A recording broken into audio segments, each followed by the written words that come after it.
ہم وہی کہیں گے جو ہمارا دین ہم کو بتاتا ہے، عمل کرو تو تمہارا بھلا ہے۔ عام طور پر لوگ یہ سوال کرتے ہیں کہ اہل سنت و جماعت کے ماننے والے گمراہ کیوں ہو رہے ہیں اور بد مذہبیت کیوں بڑھ رہی ہے؟ اہل سنت و جماعت اس جنتی جماعت کو چھوڑ کر کے گمراہ فرقوں میں کیوں جا رہے ہیں؟ تو پہلی بات تو میں یہ عرض کروں گا کہ بحمدہ تعالی اس وقت پوری دنیا کے اندر اگر کوانٹٹی کے اعتبار سے دیکھا جائے تو سب سے بڑی جماعت اہل سنت و جماعت ہی ہے۔ اگرچہ درجنوں کی تعداد میں فرقے کیڑے مکوڑوں کی طرح نکل پڑے، لیکن اس کے باوجود بھی اگر عقائد کے اعتبار سے دیکھا جائے تو زیادہ تر اہل ایمان اہل سنت و جماعت ہی سے متعلق آپ کو ملیں گے، اور جو گمراہ ہوئے ہیں ان کی سب کی تعداد ملا کر بھی اہل سنت و جماعت کی تعداد کے برابر نہیں ہو سکتی۔ اب بعد میں جو یہ سوال کہ سنی گمراہ کیوں ہو رہے ہیں، بد مذہبیت کیوں بڑھ رہی ہے، گمراہیت کیوں بڑھ رہی ہے، تو اس حوالے سے میں ایک حدیث پاک اس سے پہلے کئی مرتبہ آپ کے سامنے پیش کر چکا کہ میرے آقا صلی اللہ تعالیٰ علیہ وسلم نے بہت پہلے بتا دیا تھا کہ بنی اسرائیل 72 فرقوں میں بڑھ گئے تھے، میری امت کے لوگ 73 فرقوں میں بٹیں گے، ان میں سے 72 جہنم میں جائیں گے اور ایک جماعت جنت میں جائے گی۔ تو اللہ کے رسول علیہ السلام نے تو یہ پہلے ہی بتا دیا تھا کہ اتنے فرقے بنیں گے، اتنے لوگ گمراہ ہوں گے، کیونکہ جتنے گمراہیت کے دلدل میں جائیں گے ایسا تھوڑی ہے کہ کفار و مشرکین میں سے جائیں گے، یہ جتنے فرقے نکلیں گے سب اہل سنت و جماعت ہی میں سے تو نکلیں گے۔ جو بھی گمراہ ہوگا وہ اہل سنت و جماعت سے نکل کر کے ہی تو گمراہ ہوگا۔ تو میرے آقا علیہ السلام نے پہلے ہی بتا دیا کہ لوگ گمراہ ہوں گے، اور تھوڑے موڑے نہیں بلکہ گمراہیت اتنی بڑھے گی کہ 72 فرقے ہو جائیں گے۔ اور ایک حدیث پاک میں تو میرے آقا علیہ السلام نے اس طرح فرمایا کہ جس طرح فوج در فوج لوگ اسلام کے اندر داخل ہوئے تھے، ایسے ہی فوج در فوج اسلام سے دوبارہ باہر بھی نکلیں گے۔ اور جو لوگ یہ سوال کرتے ہیں وہ اگر اپنے سوال میں غور کریں تو ان کو اپنے سوال کا جواب بھی اسی کے اندر نظر آئے گا۔ وہ کہتے ہیں اہل سنت کو چھوڑ کر کے کیوں جا رہے ہیں؟ تو میں کہتا ہوں کہ چھوڑ کے جا رہے ہیں نا، میرے آقا علیہ السلام نے بتایا تھا کہ اسی میں سے نکل کر کے جائیں گے، تو جو چھوڑ کے جائے گا وہی تو جہنمی ہوگا، اور جو چھوڑ کے نہیں جائے گا اسی کے اندر باقی رہے گا وہی جنتی رہے گا۔ تو جتنے چھوڑ کے جا رہے ہیں وہ 72 کے اندر جا رہے ہیں، اور 72 کا مطلب ہو گیا وہ جہنم کے اندر اپنے آپ کو داخل کرنے کا سامان پیدا کر رہے ہیں۔ اور اس حوالے سے میں کئی حدیثیں بھی آپ کے سامنے رکھ چکا ہوں کہ قرب قیامت کے اندر میرے آقا علیہ السلام نے کیا ارشاد فرمایا تھا کہ اچھے اعمال کر لو اس لیے کہ اندھیری رات کی طرح فتنے ہوں گے۔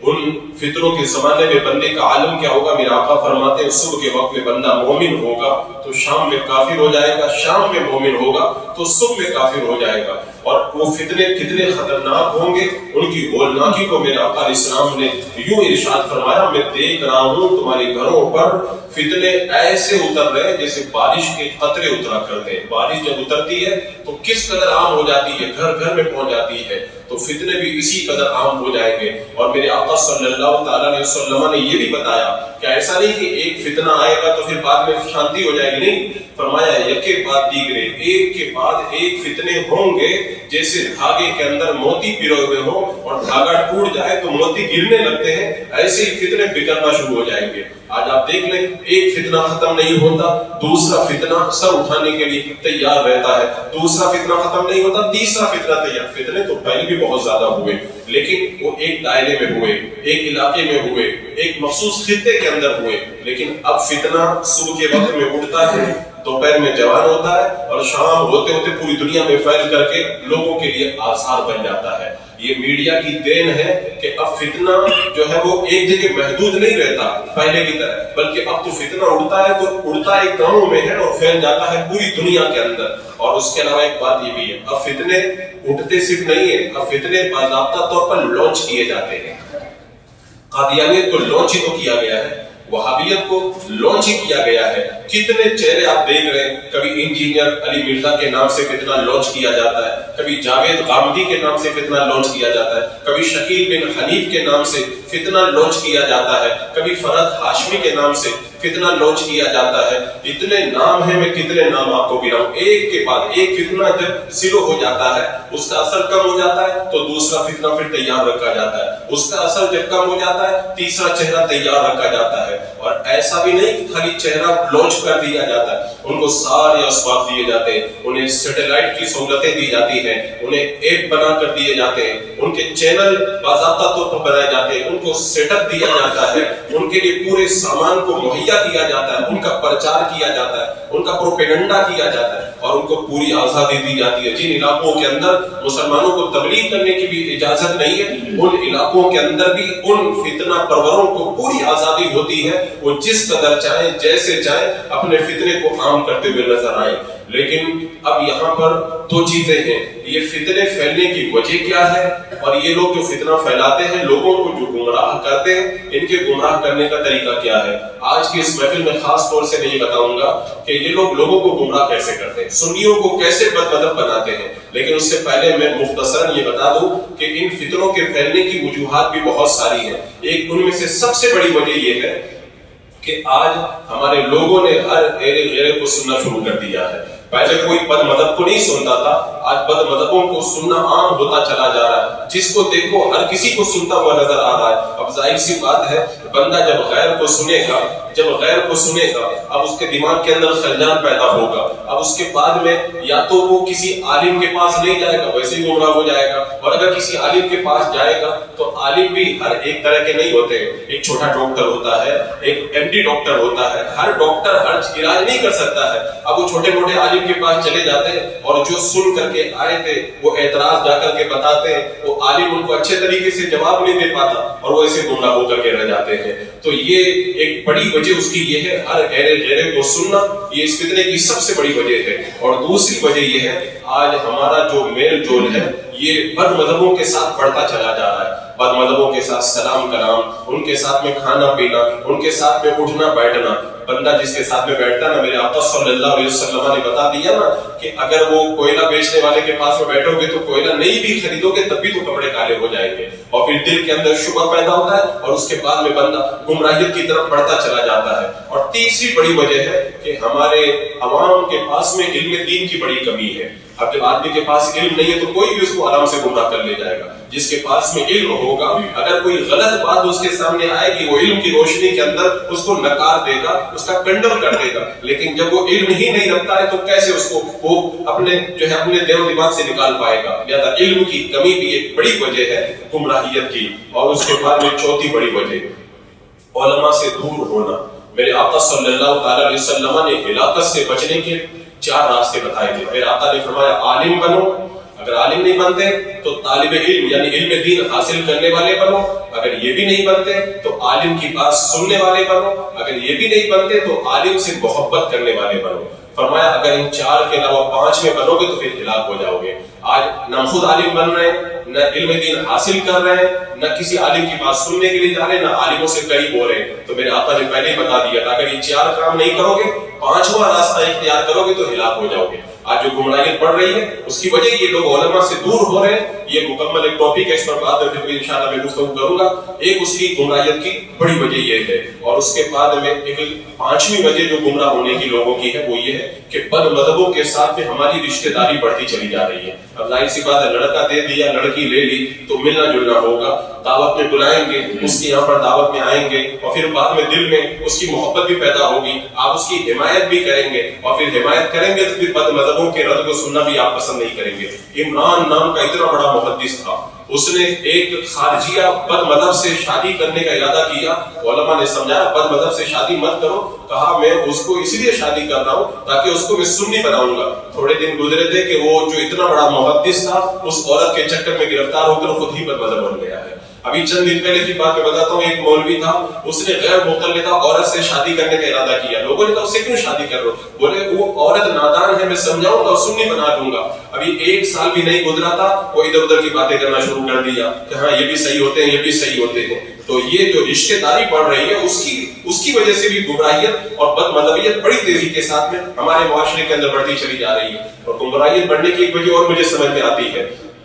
آج ہمارے جو سوشل میڈیا پہ گروپ چل رہے ہیں، چاہے وہ انسٹاگرام کے گروپ ہو، چاہے واٹس ایپ کے گروپ ہو، یا دیگر جو بھی سوشل میڈیا کا پلیٹ فارم ہو، ان پلیٹ فارم پر جو لوگ ایڈمن بن کر کے بیٹھے ہوئے ہیں ان کو دین کا علم نہیں، جو مرضی آتی ہے وہ شیئر کر دیتے ہیں. یہ نہیں معلوم ہے کہ ہم جو شیئر کر رہے ہیں وہ سنی ہے کہ غیر ہے. اور یہ بھی نہیں معلوم کہ جو ہم شیئر کر رہے ہیں وہ قرآن کی آیت صحیح پڑھ رہا ہے کہ غلط پڑھ رہا ہے، ترجمہ صحیح کر رہا ہے کہ غلط کر رہا ہے، تفسیر صحیح بیان کر رہا ہے کہ غلط بیان کر رہا ہے، حدیث کا مطلب بتا رہا ہے تو صحیح بتا رہا ہے کہ غلط بتا رہا ہے. اب ایک سنی ایڈمن بن کر کے جب اپنے گروپ کے لوگوں میں اس طرح کی ویڈیوز اور اس طرح کی پوسٹ جب شیئر کرتا ہے تو لوگوں کے دماغ کے اندر وہ بات اثر کرتی ہے اور وہ غلط طریقے سے وہ پھر ان کے دل کے اندر اٹیک کر کے انہیں گمراہیت کی طرف لے کر کے چلی جاتی ہے. اس کے اندر بڑا کردار آج ہمارے معاشرے میں ایڈمن بن کر کے بیٹھنے والے لوگوں کا بھی ہے. اس کی وجہ سے بھی گمراہیت کے اندر بڑی تیزی سے اضافہ ہوا ہے. اگر اس کا سروے آپ کو کرنا، جو گروپ سنیوں کے چل رہے ان گروپوں کا آپ جائزہ لے کر کے دیکھ لیں. کیونکہ سوشل میڈیا سے میرا تعلق بہت کم ہے،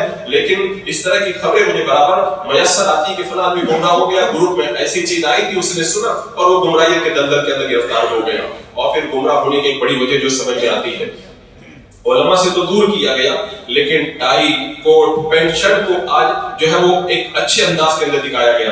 کوئی ڈاکٹر بن کر دین کی بات بتا رہا ہے، کوئی پروفیسر بن کر کے دین کی بات بتا رہا ہے، کوئی انجینئر بن کر کے دین کی بات بتا رہا ہے. اور ظاہر سی بات ہے ایک ڈپارٹمنٹ کا آدمی جب دوسرے ڈپارٹمنٹ میں قدم رکھے گا تو وہ کیا تہلکہ مچائے گا اور کیا ہنگامہ مچائے گا. وہی ہو رہا ہے جو دین کے بارے میں کچھ نہیں جانتے اور ڈاکٹر پروفیسر اور لیکچر اور نہ جانے کیا کیا بن کر کے لوگوں کے سامنے آ رہے ہیں اور لوگ ان کو سن رہے ہیں. اب وہ کیا دیں گے؟ وہ اچھائی تو دیں گے نہیں اور نتیجے کے اندر گمراہیت بڑھتی چلی جا رہی ہے. اور اس کے بعد میں ان سے سن کر کے آتے اور علماء اہل سنت سے جو جواب مانگتے ہیں. اب ظاہر سی بات ہے ہر آدمی تھوڑی ہر چیز کا جواب دے پاتا ہے اور گمراہیت کے اندر. اسی لیے میرے آقا علیہ السلام نے بتایا تھا کہ ان سے دور رہو. یہ دور رہنے کا حکم کیوں دیا؟ میرے آقا یہ بھی تو فرما سکتے تھے ان کی باتیں سنو پھر علماء کے آقا پاس آ کر کے اس کا جواب ڈھونڈو اور جا کر کے اس کو صحیح کرو. میرے آقا کو پتا تھا وہ لوگ تو صحیح نہیں ہوں گے، تم جاؤ گے تو تم خود گمراہ ہو کر کے رہ جاؤ گے. اور گمراہیت کے بڑھنے کی ایک بڑی وجہ ہے آزادی. آج ہر بندہ چاہتا ہے کہ میں اپنی من مرضی سے زندگی گزاروں اور بد مذہبوں نے بڑی آزادی دے کر کے رکھی ہے. یہ بھی کر سکتے ہیں 3 طلاق اگر ایک بار میں دی ہے تو اپنی بیوی کو نکاح کے اندر رکھ لو تب بھی کچھ نہیں ہوتا ہے. کیا ضرورت ہے 20 رکعت پڑھنے کی؟ 8 رکعت تراویح ہی کافی ہے. اتنی سہولتوں کے پلیٹ فارم انہوں نے دے کر کے رکھے. آزادی چاہنے والے لوگ بھی بڑی تیزی سے پڑھ کر کے ان کے پاس میں جاتے ہوئے نظر آ رہے ہیں. ایسا نہیں ہے کہ گمراہیت آج بڑھ رہی ہے. آپ دیکھیں اسلام کے دور اول میں دیکھیں جب معتزلہ نام کا فتنہ نکلا تھا، یہ گمراہ فرقہ تھا. اس کے جو عقائد کیا، وہابی میں بہت سارے عقائد پائے جاتے ہیں. وہ جب فرقہ نکلا تھا تو بڑے بڑے علماء معتزلی ہو گئے تھے، بڑے بڑے محدثین معتزلی ہو گئے تھے، بڑے علم کے ماہر علماء جو ہے وہ معتزلی ہو گئے تھے. تو ایسا نہیں کہ آج ہی لوگ گمراہ ہوئے، گمراہ اس زمانے میں بھی لوگ ہوتے تھے، اس زمانے میں بھی ہوتے تھے. قرب قیامت کے بارے میں نے کتنی بار بتایا، جب دجال نکلے گا تو جو ایمان مضبوط رکھتے ہیں وہ لوگ کہیں گے ہمارا ایمان بڑا مضبوط ہے، ہم لوگ جائیں گے دجال کو دیکھ کر کے واپس آ جائیں گے، وہ ہم کو گمراہ نہیں کر پائے گا. تو میرے آقا نے فرمایا وہ جائیں گے دجال کو دیکھ کر کے اور پھر اسی کے ہو جائیں گے اور کفر اختیار کر لیں گے. تو یہ گمراہیت کا جو جال ہے آج ہم دیکھ رہے ہیں وہی ماحول پیدا ہو رہا ہے. بندہ صبح میں مومن ہے تو شام میں کافی ہو جاتا ہے اور شام میں مومن ہے تو صبح کے اندر کافی ہو جاتا ہے. اس کے یہ چونکہ وجوہات کو میں نے مختصراً بتایا، انشاءاللہ میں کسی موقع پر اس پر مکمل ایک تقریر کروں گا. یہ گمراہیت کی وجوہات کتنی تیزی کے ساتھ میں بڑھتی چلی جا رہی ہے. آج کی اس محفل میں خاص طور سے میں یہ بتانا چاہتا ہوں، آج جو گمراہ لوگ یا گمراہ چہرے ہماری نگاہوں کے سامنے وہ سنیوں کو کیسے پھنساتے ہیں، کیسے گمراہ کرتے ہیں، ان کا ٹارگٹ کیا ہوتا ہے، ان کا طریقہ کیا ہے، کس انداز کے اندر وہ لوگوں کا برین واش کرتے ہیں. آپ دیکھیں سوشل میڈیا میں جو لوگ بیٹھے ہوئے ہیں، چاہے وہ ذوکر نائک کے نام سے ہو یا انجینئر علی مرزا کے نام سے یا جاوید غامدی، فرحت ہاشمی، یہ جتنے بھی چہرے ہیں یہ گمراہ کرنے کے ان کے پاس میں بڑے ان کے پاس ٹریک ہوا کرتے ہیں. دیکھو دلیل تو سب کے پاس ہوتی ہے نا. آدمی اگر حق پہ ہے تو حق کی دلیل رکھتا ہے اور باطل ہے تو باطل کی دلیل رکھتا ہے. ایسا نہیں کہ وہ غلط ہے تو ان کے پاس دلیل نہیں ہوتی. شیخ عبدالعزیز ببال رحمۃ اللہ تعالی جو اپنے زمانے کے غوث ہیں، ان کے ملفوظات علی بیڑ شریف کے اندر خود فرماتے ہیں کہ جو اہل حق کے پاس حقانیت کے دلیل ہوتے ہیں تو اہل باطل کو باطل کے دلائل دیے جاتے ہیں. کیونکہ اگر ان کے پاس دلیل نہیں ہوگی تو باطل پر وہ 1 منٹ بھی نہیں رک پائیں گے، ان کو حق کی طرف آنا پڑے گا. تو ان ان کو دلائل دیے جاتے ہیں تاکہ باطل کے اندر ڈھیل پا کر کے وہ اسی طرح جہنم کا شکار ہوتے رہے۔ وہ خلیفہ ہارون رشید کے دربار میں ایک بار ایک آدمی کو لایا گیا تھا، کہا گیا کہ یہ نبی ہونے کا دعویٰ کرتا ہے، نبی ہونے کا دعویٰ کرتا ہے۔ ہارون رشید نے کہا کہ اگر تم نبی ہو تو کوئی معجزہ دکھاؤ، کوئی معجزہ دکھاؤ۔ تو بتا، باطل بھی چپ تھوڑی ہوتا ہے، باطل کے پاس بھی دلیل ہوتی ہے۔ وہ کہنے لگا کہ میں آپ کو معجزہ دکھاؤں گا، لیکن میں معجزہ کب دکھاؤں گا؟ اس نے موسیٰ ہونے کا دعویٰ کیا تھا۔ بولے موسیٰ علیہ السلام نے معجزہ کب دکھایا تھا؟ جب فرعون کے دربار میں فرعون نے خدا ہونے کا دعویٰ کیا تھا۔ تو بھی خدا ہونے کا دعویٰ کر لے، میں بھی تو معجزہ دکھا دوں گا۔ اب خدا ہونے کا دعویٰ کرے گا تو خود ہی کافر ہو جائے گا، اس کو معلوم تھا یہ خدا ہونے کا دعویٰ کرے گا نہیں۔ ہارون رشید چپ چاپ ہو کر کے رہ گیا، کہا تو خدا ہونے کا دعویٰ کر، میں موسیٰ بن کر کے تجھے معجزہ دکھا دوں گا۔ تو باطل جب بات کرتا ہے تو اس کے پاس بھی دلائل ہوتے ہیں، اس کے پاس بھی حوالے ہوا کرتے ہیں، وہ بھی قرآن و سنت کی انبار لے کر کے بیٹھتا ہے۔ لیکن یہ عوام کا کام نہیں کہ پتہ لگائے کہ کیا صحیح ہے کیا غلط، یہ تو علماء کا کام ہے، وہ بتاتے ہیں کیا صحیح ہے کیا غلط ہے۔ میں نے اس پر جب غور کیا کہ لوگوں کو کیسے گمراہ کرتے ہیں تو مجھے بہت سارے طریقے سمجھ میں آئے۔ میں کچھ طریقے آپ کے سامنے رکھتا ہوں تاکہ جو ہمارے نوجوان ان کے چنگل میں گرفتار ہوئے ہیں یا ان کے ذہن میں کچھ شبہ پیدا ہوا ہے تو دیکھیں کس طرح سے وہ لوگوں کو گمراہ کرتے ہیں۔ پہلا کام وہ یہ کرتے ہیں، ٹائٹل اپنا خوبصورت رکھتے ہیں۔ آپ دیکھ لیں دیوبندی اپنے نام کے آگے دیوبندی نہیں بلکہ وہ ٹائٹل لگا کے رکھتے ہیں اہل سنت و جماعت کا، کیونکہ دیوبندیت کے نام پہ کوئی ہمارے پاس نہیں آئے گا، اہل سنت و جماعت کا ٹائٹل لگا کے رکھتے ہیں۔ وہابی وہابیت کا ٹائٹل نہیں لگاتا، وہ ٹائٹل کیا لگاتے؟ ہم اہل حدیث سے حدیث والے ہیں۔ چکڑالوی یہ ٹائٹل کیا لگاتے؟ ہم اہل قرآن ہیں۔ رافضی آج کل کیا ٹائٹل لگانے لگے؟ مولائی، ہم حضرت مولا علی والے ہیں۔ یہ لوگ اتنا خوبصورت ٹائٹل لگاتے ہیں، اور ان کے جو چینل چلتے ہیں، اسلامک چینل، دعوت قرآن چینل، دعوت دین چینل، اسلاف کا منہج چینل، تو کتاب و سنت چینل، یعنی ایسا خوبصورت نام رکھیں گے کہ آدمی جو ہے وہ ایک مرتبہ مرغوب ہو جائے گا۔ تو دین کی بات بتا رہے ہیں، یہ تو مجھے دین کی دعوت دے رہے ہیں، ان کی بات سننے میں میرے لیے کیا حرج ہے؟ تو سب سے پہلا کام یہی کرتے ہیں کہ اپنا ٹائٹل بڑا خوبصورت بنا کر کے رکھتے ہیں۔ اس کے بعد میں دوسرا راستہ ان کا، یہ ہر بات پہ توحید کا دعویٰ کرتے ہیں، توحید کا۔ اور مسلمان جانتا ہے کہ توحید تو مسلمانوں کے ایمان میں داخل ہے، تو لہذا اگر توحید کے نام پر کوئی دعوت دے گا تو بندہ ان کے قریب جائے گا۔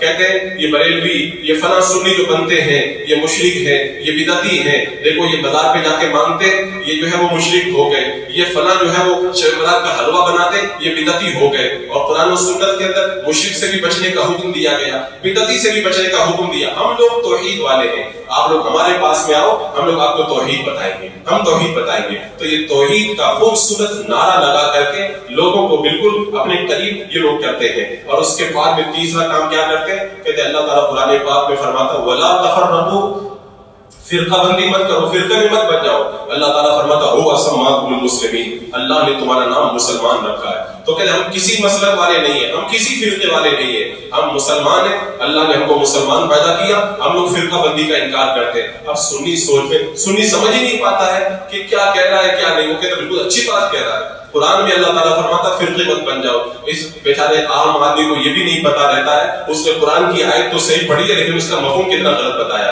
ابن کثیر نے اس آیت کریمہ کی تفسیر کی ہے، وَلَا تَفَرَّقُوا کا مطلب ہے جماعت کے ساتھ جڑ کر کے رہو۔ تو جو مطلب تھا جماعت کے ساتھ جڑ کر کے رہنے کا، اس کو اس نے فرقہ بنا کر کے پیش کر دیا۔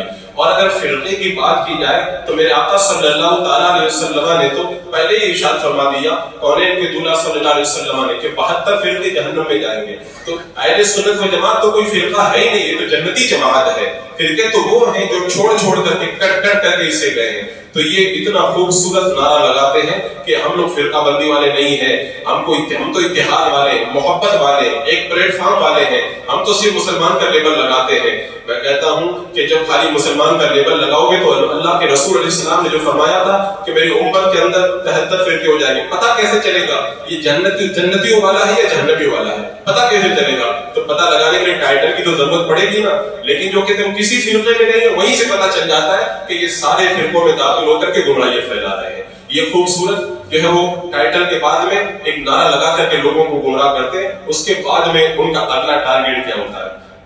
ان لوگوں سے کہتے ہیں دیکھو قرآن بہت آسان ہے، کہیں جانے کی ضرورت نہیں ہے، کسی عالم کے پاس جانے کی ضرورت نہیں، بس قرآن بہت آسان ہے، قرآن کو تو ہر کوئی سمجھ سکتا ہے۔ معلوم لوگ ایسا کیوں کہتے ہیں؟ اس لیے کہ جب بندے کو یہ سمجھا دیا جائے گا قرآن بڑا آسان ہے، قرآن کا ترجمہ پڑھو، تفسیر پڑھو، تم خود مطلب نکال سکتے ہو، تو اب وہ جانتے ہیں کہ جب عوام خود اپنی طرف سے مطلب نکالے گی تو پھر شیطان ان کو کیسے گمراہ کرے گا، شیطان ان کو کیسے، اگر کوئی مریض اپنے طور پر کتاب میں دیکھ کے اگر کوئی دوا لینے لگ جائے تو اس مریض کا کیا حال ہوگا؟ بس اس سے زیادہ خطرناک حال اس بندے کا ہوگا جو قرآن اپنے طور پر پڑھ کر کے، اگر قرآن اپنے طور پہ پڑھ کے سب معلوم ہو جاتا تو صحابہ تو سب کے سب عرب کے رہنے والے، سب عربی جانتے تھے، میرے آقا علیہ السلام سے قرآن آ کر کے کیوں پڑھتے ہیں؟ رب نے فرمایا وَيُعَلِّمُهُ الْكِتَابَ وَالْحِکْمَةَ، یہ محبوب تمہیں کتاب بھی سکھاتے ہیں، حکمت بھی سکھاتے ہیں۔ یا رسول اللہ آپ کو قرآن سکھانے کی کیا ضرورت ہے؟ تو عربی جانتے ہی ہیں، میرے آقا نے بتا دیا، خالی عربی جاننا کافی نہیں ہے، قرآن کے اندر کتنے راز ہیں، ہر بندہ وہاں تک نہیں پہنچ پاتا ہے، اور یہ اس طرح سے قرآن آسان رکھتے تھے۔ اللہ تعالیٰ قرآن پاک میں فرماتا وَلَقَدْ يَسَّرْنَا الْقُرْآنَ لِلذِّكْرِ، ہم نے قرآن کو ذکر کے لیے آسان کر دیا۔ دیکھو اللہ تعالیٰ فرماتا ہم نے قرآن کو آسان کر دیا۔ ان کو بخاری شریف اٹھا کے، بخاری شریف میں حضرت مجاہد سے روایت ہے، آسان کرنے کا مطلب ہے حفظ کرنے کے لیے آسان کر دیا، حفظ کرو تم۔ حضرت عبداللہ بن عباس کہتے ہیں یاد کرنے کے لیے آسان کر دیا، تو جو یاد کرنے کے لیے آسان کیا تھا ان ظالموں نے کیا کیا؟ ان ظالموں نے اس کو اور کچھ بنا دیا۔ حضرت عمر فاروق رضی اللہ تعالیٰ عنہ نے میرے آقا علیہ السلام سے سورہ بقرہ پڑھی، 12 سال میں سورہ بقرہ ختم کی۔ کہ حضرت عمر اکیلے سورہ بقرہ کی تفسیر نہیں پڑھ سکتے، تو عربی جانتے تھے، حضور سے 12 سال میں قرآن پڑھا۔ حضرت معاذ بن جبل رضی اللہ تعالیٰ عنہ کہتے ہیں آخری زمانے کے فتنوں کے بارے میں کہ قرآن کھولا جائے گا، مال کی کثرت ہوگی، اور کہنے والا کہے گا کہ تم کو کیا ہو گیا ہے، میں تم کو قرآن پڑھ کے سنا رہا ہوں، تم میری بات کیوں نہیں مانتے ہو؟ آج وہی فطروں کا زمانہ ہے کہ تو قرآن تو بڑا آسان ہے، میں تمہیں قرآن بتاتا ہوں، تم لوگ قرآن کی بات کو کیوں نہیں مانتے ہو؟ اگر قرآن اتنا ہی آسان ہے تو جب وہ آیت کریمہ نازل ہوئی حتی یتبین لکم الخیط الابیض من الخیط الاسود، یہاں تک کہ وہ جو سفید ڈورا سیاہ ڈورے سے ممتاز ہو جائے، حضرت عدی بن حاتم رات میں گئے اور اپنے بستر کے نیچے ایک کالا ڈورا رکھا اور ایک سفید ڈورا رکھا، رات میں بار بار اٹھ کر کے دیکھنے لگے کہ یہ سیاہ ڈورا اور سفید ڈورا کیسے ظاہر ہوگا اور کب سیری کب ختم ہوگا، رات بھر نہیں پتہ چل پایا، اور صبح حضور کی بارگاہ میں گئے، میرے آقا سے عرض کرتے ہیں یا رسول اللہ نے فرمایا ہے کہ سفید ڈورا سیاہ ڈورے سے ظاہر ہو جائے، میں تو رات بھر دیکھتا رہا، مجھے تو پتہ ہی نہیں چلا۔ میرے آقا علیہ السلام مسکرا دیے، فرمایا تمہارا تقیہ اتنا بڑا ہے کیا؟ یہاں پہ سیاہ ڈورے سے مراد ہے رات اور سفید ڈورے سے مراد ہے صبح کا وقت، یعنی ایک صحابی ہے وہ سب کچھ قرآن جانتے ہیں اور انہیں عربی آتی ہے، اس کے باوجود بھی آیت کریمہ کا مطلب سمجھنے کے لیے حضور کی بارگاہ میں آنا پڑا۔ اور آج کل یہ جو سوشل میڈیا پہ بیٹھ کر کے میرے غیر سب لوگوں کو گمراہ کرنے کے لیے کہتے ہیں قرآن بڑا آسان ہے، خود قرآن پڑھو نا، میں جو بتاؤں قرآن کی آیت سنا رہا ہوں اس کے اوپر عمل کرو، کسی مولوی کے پاس جانے کی ضرورت نہیں، اور پھر نتیجہ وہی ہوگا جو اپنے آپ علاج کرنے والوں کا ہوا کرتا ہے، وہ قبر میں پہنچ جاتا ہے، یہ جہنم کے اندر پہنچنے کا سامان کر لیا کرتے ہیں۔ اسی طرح ان کا اگلا ٹارگٹ، وہ کہتے ہیں حدیث، ہر چیز میں حدیث دیکھ کر کے عمل کرو، حدیث پاک دیکھ کے عمل کرو، یعنی نماز پڑھنے آنا بخاری شریف کھول کر کے دیکھو، وضو بنانا بخاری شریف کھول کے دیکھو، کپڑا ناپاک ہو گیا بخاری شریف تو ان کو پڑھنا بھی نہیں آتا، موبائل کے اندر ایپ کھول کر کے دیکھیں گے، ایپ کھول، یعنی عالم کے پاس مت جاؤ، اپنے موبائل سے سارے مسئلے پوچھنے لگ جاؤ، اس کا نتیجہ معلوم ہے؟ حضرت امام بخاری اور امام مسلم کے استاد حضرت سفیان بن عیینہ رضی اللہ تعالیٰ عنہ یہ فرماتے ہیں احادیث مضلۃ الا للفقہاء، حدیثیں گمراہ کرنے والی ہیں فقیہوں کے علاوہ، یعنی جو فقیہ نہیں ہے، جو عالم نہیں ہے، اس کے علاوہ باقی لوگوں کو حدیثیں گمراہ کرنے والی ہیں۔ حدیثیں گمراہ کرنے والی، ظاہر سی بات ہے حدیثیں تو کئی طرح کی ہیں، جب آدمی اپنے طور پر ایپ کھولے گا اور نیٹ پر حدیث پڑھ کر کے معنی نکالے گا تو گمراہ ہونا ہی ہونا ہے۔ حضرت مغیرہ کہتے ہیں پہلے اچھے لوگ حدیث حاصل کرتے تھے، آج کل برے لوگ حدیث پڑھتے ہیں، اگر مجھے پہلے معلوم ہوتا نا میں حدیث سے بیان نہیں کرتا، اور آج اس زمانے میں ہوتے نا تو کبھی وہ دعائی کر لیتے کہ اتنا زیادہ جو ہے وہ غلط لوگ حدیثوں کو پڑھ رہے ہیں جن کو حدیث کے بارے میں ذرا برابر بھی علم نہیں ہے، خود بھی گمراہ ہو رہے ہیں اور دوسروں کو بھی گمراہیت کے دلدل کے اندر وہ گرفتار کرتے چلے جا رہے ہیں۔ اسی لیے امام مسلم رضی اللہ تعالیٰ عنہ نے فرمایا تھا کہ جو اصول نہیں جانتا ہو اس کے لیے حدیث کا زیادہ علم حاصل کرنا، زیادہ حدیثیں اس کا لینا، یہ اس کے لیے مضر ہے، نقصان دہ ہے۔ آج یہ نقصان ہمارے نوجوانوں کو ہو رہا ہے، وہ انجینئر وغیرہ نہ جانے کیسے بدبختوں سے وہ حدیثیں سن کر کے اپنے ایمان کے اوپر جو ہے وہ کلہاڑی چلا رہے ہیں اور ان کے ایمان کا جنازہ نکلتا چلا جا رہا ہے۔ تو ان کا ایک ٹارگیٹ ہے حدیثیں اپنے طور پر پڑھو نا، اور اپنے طور پر بھی خود نہیں، ایک کھول کر کے پڑھو، خود تو اس کو ان کو خود کو ہی حدیثیں نہیں پڑھنی آتی عربی کے اندر، ترجمہ بھی پڑھیں گے تو ایپ کے اندر لکھا ہے وہی ترجمہ نکال کر، اور اس کے بعد ایک کام کرتے لوگوں کو کنفیوز کر دیتے ہیں کیونکہ سب سے بڑی چیز کیا ہے، آدمی کو جب شبہ ہو جائے نا پھر گمراہ کرنا آسان رہتا ہے. جیسا کہ حدیث پاک میں ہے نا، جب بندہ مرنے لگتا ہے تو شیطان آ جاتے ہیں اس کے پاس میں، ایک ماں کی شکل میں آتا ہے، ایک باپ کی شکل میں آتا ہے. ایک کہتا ہے بیٹا تو یہودی ہو جا، فلاں یہودی ہو کر کے مرا تو بہت آرام سے ہے. دوسرا کہتا ہے تو عیسائی ہو کر کے مر جا، فلاں عیسائی ہو کر کے مرا بہت آرام میں. اب مرنے والا بندہ کہتا میری ماں کہہ رہی یہودی ہو جا، میرا باپ کہہ رہا ہے سب میں کیا کروں، اور پھر کنفیوز ہو جاتا ہے اور شیطان اس کو پھر گمراہ کر کے مار دیتا ہے. تو کنفیوژن ایک ایسی بیماری ہے جو بندے کو ایمان کا نہیں رہنے دیتی ہے، اور یہ لوگ بھی ایسے ہی کنفیوز کرتے ہیں. اللہ تعالیٰ فرماتا ہے کہ صراط مستقیم پر چلو. صراط مستقیم تو نبیوں کا راستہ ہے، صحابہ کے پیچھے چلنے کی کیا ضرورت ہے، ان علماء کے پیچھے، ان اللہ والوں کے پیچھے چلنے کی کیا ضرورت ہے. بس کیا کرو تم جو ہے وہ انبیاء کرام کا راستہ اختیار کرو. اب ان کو یہ نہیں پتا ہے کہ یہ قرآن میں جو فرمایا گیا سیدھا راستہ، اس سے مراد کیا ہے. قرآن کی دوسری آیت کریمہ پڑھ کے دیکھو، سیدھے راستے سے مراد انعام والوں کا راستہ کون ہے؟ نبیوں کا راستہ، صدیقین کا راستہ، شہداء کا راستہ، نیک لوگوں کا راستہ. لیکن بیچارہ عام آدمی تو جانتا نہیں کہ صراط مستقیم سے مراد کیا ہے. وہ انبیاء کا راستہ کہہ کر سب سے کاٹ کر کے انہیں گمراہیت کے دلدل کے اندر گرفتار کر دیا جاتا ہے. اور پھر اس کے بعد میں ایک کام وہ کیا کرتے ہیں، حدیثیں خوب یاد کر لیتے ہیں، 50-100 حدیثیں یاد کر لیتے ہیں. اور پھر بعد میں کوئی بات آتی ہے، دیکھو رفع یدین کرنا چاہیے، دیکھو اس حدیث کے اندر یہ ہے. میں کہتا ہوں کہ حدیثیں یاد کر لینا یہ خالی علم کی دلیل نہیں ہے، حدیث کا مطلب بھی تو سمجھنا ضروری ہے. اللہ کے رسول علیہ السلام نے ارشاد فرمایا تھا مجھے اپنی امت پر سب سے زیادہ اس منافق کا خوف ہے جو زبان چلانے کے اندر ماہر ہوگا. یہ جتنے بیٹھے ہوئے نا سوشل میڈیا پر زبان خوب چلاتے ہیں، حضور نے فرمایا مجھے سب سے زیادہ اپنی امت پر ان لوگوں کا خوف ہے جو منافق زبان چلانے کے اندر بڑے ماہر ہیں. اور یہ زبان چلانے والے منافق اپنی زبانوں کو چلا رہے ہیں، اور ہمارے نوجوان بڑی تیزی کے ساتھ میں ان کی باتوں کو سن کر کے گمراہیت کے دلدل میں گرفتار ہو رہے ہیں. اور ایک بات اور کرتے ہیں، دیکھو حدیث نمبر 1145 دیکھو، حدیث نمبر 205 دیکھو. تو لوگ کہہ رہے ہیں حدیث نمبر بتا رہا ہے، تو میں کہتا ہوں حدیث نمبر بتانا کوئی کمال کی بات ہے کیا؟ آپ بھی 10 نمبر یاد کر لیجئے، حدیث کے 10 نمبر آپ بھی یاد کر لیجئے تو کمال ہو جائے گا. حدیث کا نمبر بتانا کوئی کمال تھوڑی ہے، حدیث کا نمبر بتانا کوئی کمال نہیں ہے، لیکن اسی انداز کے اندر نمبر تو بتا دیتے ہیں لیکن ترجمہ غلط کر جاتے ہیں. میں اپنے نوجوانوں سے خاص طور سے کہوں گا، دیکھیں وہ گمراہ کرنے کا طریقہ ان کا کیا ہے. آج کل سارے نوجوان حدیث اور قرآن وغیرہ ڈائریکٹ نہیں پڑھتے، وہ ایپ کے اندر کھولتے ہیں، نیٹ پر کھولتے ہیں اور ایپ کے اندر ہی سرچ کرتے ہیں. تو آج خاص طور سے جو اسلام 360 جو ایپ چل رہی ہے لوگ اس کے اندر سرچ کر رہے ہیں، اور وہ پوری کی پوری ایپ جو ہے وہ گمراہیت کا پورٹل بنی ہوئی ہے، گمراہیت کا پورٹل بنی ہوئی ہے. اب وہ بتاتے ہیں دیکھو یہ حدیث نمبر فلاں ہے، اس کے اندر ایک ترجمہ یہ لکھا ہے. اب اس ایپ کے اندر آپ کھول کر کے دیکھیں گے تو اس میں نسائی کی ایک حدیث لکھی ہوئی ہے 1185 نمبر حدیث پاک ہے. اس میں ہے کہ اللہ کے رسول علیہ السلام نے صحابہ کو منع فرمایا جو رفع یدین کر رہے تھے. تو معلوم ہے اس ایپ والے نے کیا ترجمہ کیا کہ نماز میں ہاتھ اٹھا کر کے سلام کر رہے تھے تو حضور نے ان کو منع فرمایا.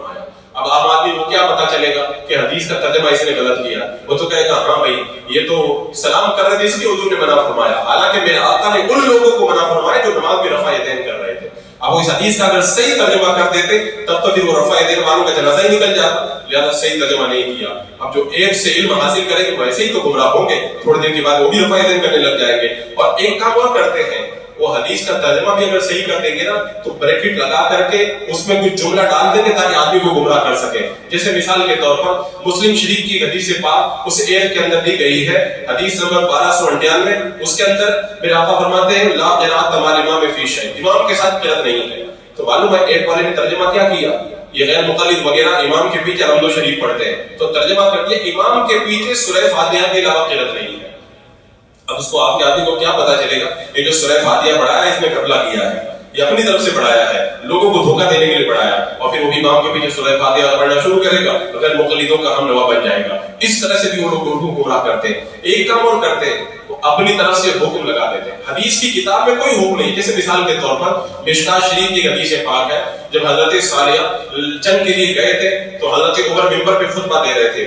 آپ نے دیکھا کہ دشمن پیچھے سے حملہ کرنے آ رہا ہے، آپ نے وہیں سے پکار کر کے کہا یا صالحہ الجبل، اے صالحہ دیکھو پہاڑ کے پیچھے سے دشمن آ رہا ہے. حضرت صالحہ نے آواز سنی اور پھر فوراً پیچھے پلٹے اور مسلمانوں کا لشکر محفوظ ہو گیا. یہ حضرت عمر کی کرامت ہے نا، یہ حضرت عمر کی کرامت ہے. اور وہابیوں کو اور ان گمراہوں کو کرامت سے بڑی انرجی ہوتی ہے. تو معلوم ہے اس حدیث پاک کو جب ایپ کے اندر انہوں نے نوٹ کیا تو اس کے آگے لکھ دیا اسناد ضعیف، اس حدیث کی سند ضعیف ہے. کتاب اٹھا کے دیکھیں اس میں یہ جملہ آپ کو نہیں ملے گا. اور محدثین نے کہا یہ حدیث حسن ہے. خود دیوبندیوں نے لکھا کہ یہ حدیث ہے وہ ضعیف نہیں ہے، لیکن ایپ والے نے لکھا اسناد ضعیف یہ جو حدیث ہے تاکہ آدمی یہ سمجھ لے، یہ نہ سمجھے کہ حضرت عمر بھی کرامت دکھایا کرتے تھے، کہ تو ضعیف حدیث ہے، یہ تو ضعیف حدیث ہے. اب کون سمجھائے عام آدمی کو؟ تم جو ایک دیکھ رہے ہو اس کے اندر ضعیف ہے، کتاب کھول کے دیکھو گے تب پتہ چلے گا کہ یہ ضعیف نہیں ہے.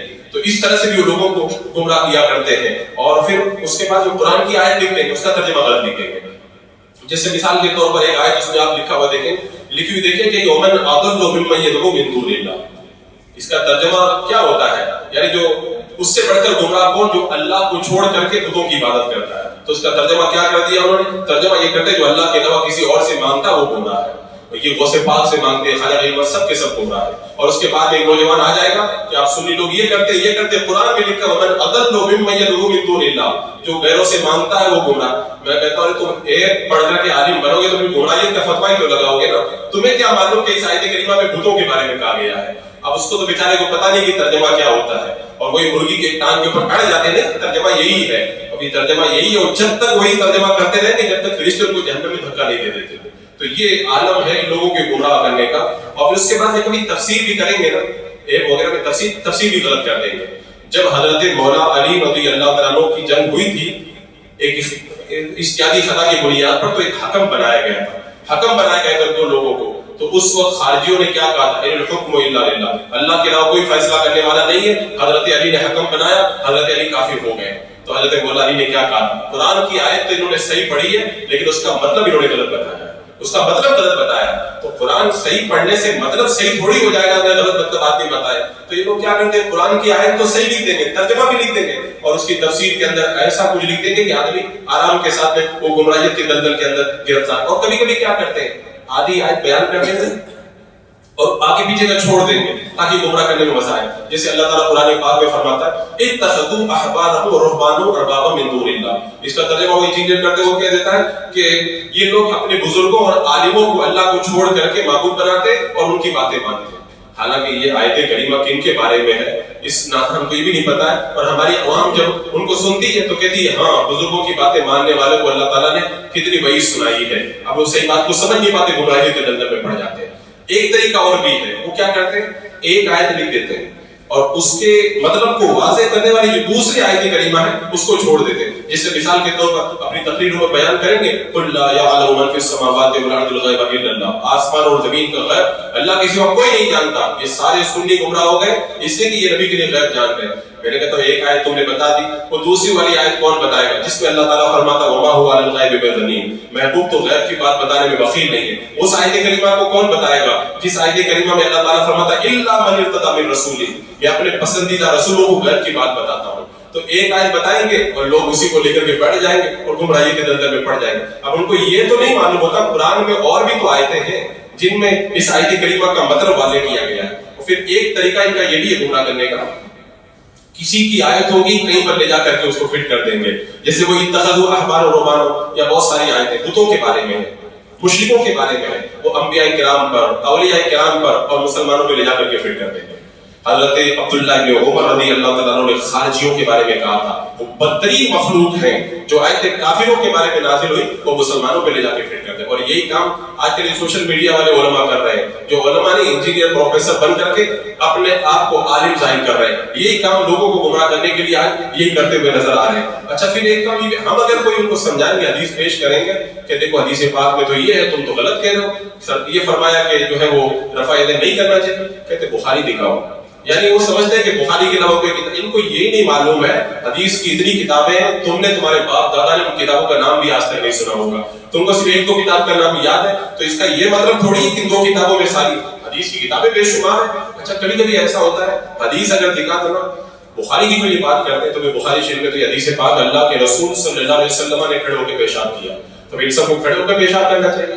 ادھر حضرت عائشہ رضی اللہ تعالیٰ عنہ کہتی ہے جو یہ کہے کہ حضور نے کھڑے ہو کے پیشاب کیا تو وہ جھوٹ بولتا ہے، اس کی تصدیق مت کرو. اور حضرت عمر سے میرے آقا نے فرمایا کھڑے ہو کے پیشاب. تو یہ حدیثیں تو کئی طرح کی آئی ہیں، ایک حدیث تم نے لے لی کہ تم گمراہی کے اندر میں تو پڑھو گے نا. جس حدیث میں فرمایا گیا کھڑے ہو کے پیشاب کیا وہ کسی عذر کی وجہ سے کیا تھا، کسی بیماری کی وجہ سے کیا تھا. اور باقی جو عام حدیث پاک ہے جس میں بیٹھ کر کے پیشاب کرنے کا حکم دیا، تو جو ایک حدیث کو لے کر کے بیٹھ جائے گا وہ گمراہ ہونا ہی ہے. اور کبھی کبھی گمراہ ایسے بھی لوگ کرتے ہیں، کوئی حدیث پاک دکھا دو، وہ جا کے ان کو بتا دے حدیث میں تو یہ آیا، بولے نہیں اس کے اندر یہ دکھاؤ یہ حرف کہاں پہ ہے، یعنی ان کے کہنے کا مطلب کہ ہم جو حرف بتائے نا حضور نے وہی حرف بتایا ہو، حضور نے وہی حرف بتایا ہو. کہتے ہیں رفع دین منسوخ ہے تو یہ بتاؤ حدیث میں کہاں لکھا ہوا منسوخ ہے؟ تو تمہارے کہنے کے مطابق حدیث میں الفاظ تھوڑی آئیں گے. میرے آقا نے جو فرمایا علماء اس کا مطلب بتائیں گے کہ اس حدیث پاک کا مفہوم دوسری آیات اور حدیث سے کس طرح ثابت ہوتا ہے. اور کبھی کبھی تو ایسے عقل کے گھوڑے دوڑائیں گے معاذ اللہ لوگوں کو. اور ہمارا نوجوان بھی اتنا سیدھا بن گیا کہ آرام سے گمراہ ہو جاتا ہے. کہتے ہیں جو بزرگ اپنی زندگی میں بغیر چشمے کے قرآن نہیں پڑھ پاتے تھے وہ قبر کے اندر تمہاری دعا کو کیا ہوگی، تمہارے لیے جو ہے وہ تمہاری دعا کو کیسے وہ لوگ سن لیں گے. یعنی یہ دلیل ہے ان لوگوں کی. کہتے ہیں حضور علیہ السلام نے کیا شب برات میں حلوہ کھایا تھا؟ تم لوگ حلوہ کھا رہے ہو. یہ عقلی طور پر لوگوں کو جو ہے برین واش کرتے ہیں. لوگ کہتے ہیں ہاں بات تو صحیح ہے. بات ان کو یہ نہیں پتا ہے کہ اللہ تبارک و تعالیٰ نے اللہ کے رسول نے جس کام سے منع نہ کیا ہو وہ کام جائز ہوا کرتا ہے. یہ ضروری تھوڑی کہ حضور نے سارے کام کر کے دکھائے ہو، سارے کام کر کے دکھائے ہو. لیکن عوام کو چونکہ علم نہیں ہوتا وہ اس طرح گمراہی کے دلدل میں گرفتار ہو جاتے ہیں. اور پھر یہاں پر ان کا جو ٹارگیٹ ہوتے ہیں خاص طور سے، میں نے جملہ کئی بار کہا ہے، وہ چاہے کوئی بھی گمراہ فرقہ ہو پہلا کام یہ کرتا ہے لوگوں کو علماء سے دور کرتا ہے. کیونکہ اللہ کے رسول علیہ السلام نے بتایا نا کہ شیطان انسانوں کا بھیڑیا ہے، اور بھیڑیا کیا کرتا ہے؟ بکری جو ریوڑ سے الگ ہو جاتی ہے اسی پہ حملہ کرتا ہے. ایسے ہی شیطان بھی کیا کرتا ہے؟ پہلے علماء سے الگ کرتا ہے پھر اس کے بعد میں گمراہ کرتا ہے. کیونکہ علماء کے ساتھ جو جڑا اس کو گمراہ کرے گا تو آگے واپس اس کو صحیح کر کے رکھے گا. تو یہ کام کرتے علماء سے دور کرنا ان کا بڑا ٹارگیٹ رہتا ہے. اور پھر علماء کو بدنام کرتے ہیں. علماء تو ہدایت کے ستارے ہیں نا، اگر ستارے بجھ جائے نا تو آدمی اندھیرے میں بھٹک جاتا ہے. وہی حال ہو رہا ہے، گمراہی کے دلدل میں لوگ پھنس رہے ہیں اور بھٹکتے چلے جا رہے ہیں. اور پھر کہتے ہیں علماء میں خود میں بڑا اختلاف ہے. میں کہتا ہوں ہمارا جو بد مذہبوں سے اختلاف ہے وہ عقائد کے اندر ہے، وہ ہمارے ساتھ نہیں کبھی نہیں مل سکتے جب تک ان کا عقیدہ درست نہ ہو. لیکن علماء کے جو آپس میں اختلاف تو مسائل میں ہے، اور مسائل میں جو اختلاف ہوتا ہے وہ تو رحمت ہے امت کے لیے، رحمت بنا کر کے بھیجا گیا ہے. وہ اختلاف نہیں ہے، وہ اللہ کی رحمت ہے ہمارے لیے. اور پھر کبھی کبھی یہ لوگ کیا کرتے ہیں، ہمارے کچھ ایسے بھی علماء ہیں جو پڑھے لکھے نہیں ہیں، مخالف بن کے بیٹھ گئے جلسے کر رہے ہیں، ان کی اپنی تقریر میں الٹی سیدھی باتیں بیان کر دیتے ہیں. اب یہ لوگ جو لوگوں کو گمراہ کرنے والے چینل چلا رہے ہیں ان علماء کی کلپیں کاٹ کے چلائیں گے، دیکھو یہ سنی یہ دیکھ رہا ہے، یہ حدیث میں کہیں نہیں ہے یہ. تو اب اگر بے علم آدمی کوئی جاہل بن کر کے مخالف بن کے بیٹھ گیا غلط باتیں بتا رہا ہے تو اس سے اہل سنت پر کیا اعتراض تو جاہل کے اوپر ہوگا نا کہ اس کو تقریر کرنا ہی نہیں چاہیے. وہ تقریر کرنے کے لیے کھڑا کیوں ہوا؟ لیکن ان کی وجہ سے لوگ ہمارے علماء حق کو بھی نشانہ بناتے اور ان کے شورٹ کاٹ کر کے ٹکا کر کے لوگوں کو آرام سے گمراہ کر لے جاتے ہیں. اور کبھی کبھی کیا کرتے ہیں صوفیاء کرام کی کتابوں سے باتیں لے لیتے ہیں گمراہ کرنے کے لیے. کہتے فلاں اللہ کا ہوا میں اڑ رہا تھا، بولے جو اللہ کا ولی جو ہے نا پیشاب نہیں روک سکتا وہ ہوا میں کیا اڑ پائے گا. اب اس نادان کو یہ نہیں معلوم انسان جب پیدا ہوتا ہے اس کی طبی ضرورتیں ہوتی ہیں، وہ انسان دنیا میں جب تک رہتا ہے اس کی طبی ضرورتیں اپنی پوری کرنا پڑتا ہے. لیکن اللہ تعالیٰ اگر فضل فرمائے کرامتیں عطا فرمائے تو اعتراض والی کون؟ یعنی کرامتوں کو اس طرح سے مذاق بنا کر لوگوں میں پیش کرتے ہیں. نوجوان کالج میں پڑھنے والا دین نہیں جانتا وہ سوچے لگا تھا ہاں ہوا میں کیسے اڑیں گے، پانی پہ کیسے چلیں گے، اور پھر دھیرے دھیرے وہ گمراہ ہونا شروع ہو جاتا ہے. یہ بھی ان کا ایک بڑا ٹارگیٹ ہوتا ہے. اور ایک کام یہ بھی کرتے ہیں، مزارات کی خرافات کو ویڈیو بنا کے دکھاتے ہیں. دیکھو عورتیں کیا کر رہی ہیں، دیکھو قوالی کے اندر دیکھو کیا ڈانس ہو رہا ہے، دیکھو یہ ڈھول تاشت پورا بنا کے دکھائیں کہ دیکھو یہ ہے اہل سنت، یہ ہے جنت میں جانے والے لوگ، دیکھو یہ ہے بریلوی، یہ ہے مسلک اعلیٰ حضرت والے. یہ تو بریلویت نہیں ہے، یہ تو مسلک یہ تو سنیت نہیں ہے، یہ تو ان کی خرافات ہے. اعلیٰ حضرت امام اہل سنت رضی اللہ تعالیٰ عنہ ان کے خرافات کا ڈٹ کے رد کیا ہے. تو جن خرافات کا ہم ڈٹ کے رد کرتے ہیں انہیں کو وہ ویڈیو بنا کے دکھا کے لوگوں کو گمراہ کرتے ہیں.